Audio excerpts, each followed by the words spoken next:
La vérité sur les VPN et leur réelle efficacité.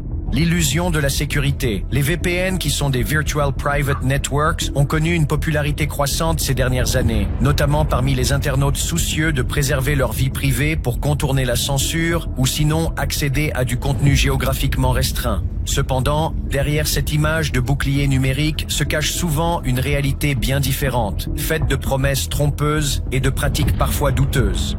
Ce que promettent généralement les VPN. Les fournisseurs annoncent qu'ils protègent la vie privée de leurs utilisateurs en cryptant leur trafic Internet, dissimulant leur adresse IP réelle et en leur permettant de naviguer anonymement, ce qui n'est généralement pas toujours le cas. Leur argument principal repose sur la confidentialité et la sécurité. En utilisant un VPN, l'utilisateur devrait normalement être à l'abri des regards indiscrets, que ce soit des espions, des gouvernements ou des fournisseurs d'accès Internet.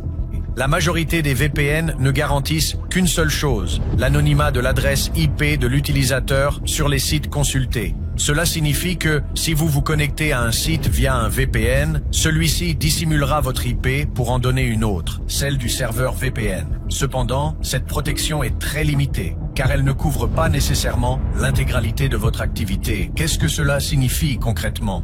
Certains VPN ne sont pas à l'abri de fuites DNS ou de WebRTC, qui eux peuvent révéler votre vraie identité. Si votre activité est surveillée par des entités externes comme des hackers, le gouvernement ou votre fournisseur d'accès à Internet, le VPN ne garantit d'aucune sorte une protection totale, surtout si celui-ci conserve des logs. Que se passe-t-il si les autorités exigent d'avoir l'accès aux logs ? De nombreux fournisseurs de VPN réputés, en particulier ceux basés dans des pays où la législation est stricte, sont obligés de coopérer avec les autorités. En fait, cela signifie qu'ils peuvent fournir leurs logs si une demande légale est formulée, ce qui annule tout l'intérêt de leur service en termes de confidentialité. Certains VPN prétendent ne pas conserver de logs, mais il est difficile de vérifier cette affirmation de manière indépendante.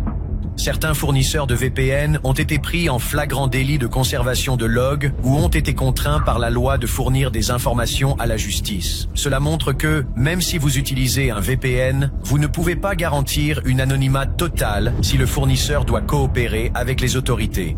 Dans les faits, s'ils le veulent, ils peuvent exiger la fermeture de services reliés au domaine du VPN. Si une autorité comme l'ICANN décide de suspendre ou de fermer ces domaines, cela peut rendre le service inaccessible, coupant ainsi toute possibilité d'utilisation. Cela reste une menace réelle pour la continuité de ces services et votre anonymat que peut-être vous payez déjà sans être conscient de ces informations. Certains gouvernements ou autorités nationales ont déjà pris des mesures pour bloquer l'accès aux VPN, notamment en Chine, en Russie ou en Iran. Dans ces cas, l'utilisation de VPN devient plus difficile sans recourir à des méthodes de contournement avancées. Il est crucial de comprendre que les VPN ne sont pas une solution miracle de sécurité ou d'anonymat total. Ils constituent un outil parmi d'autres. Leur efficacité dépend largement de leur politique de confidentialité, de leur localisation et de leur infrastructure technique.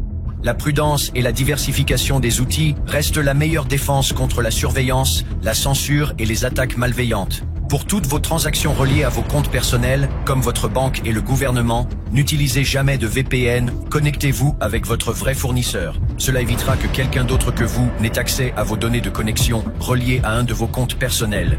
Montage par actuqc.com.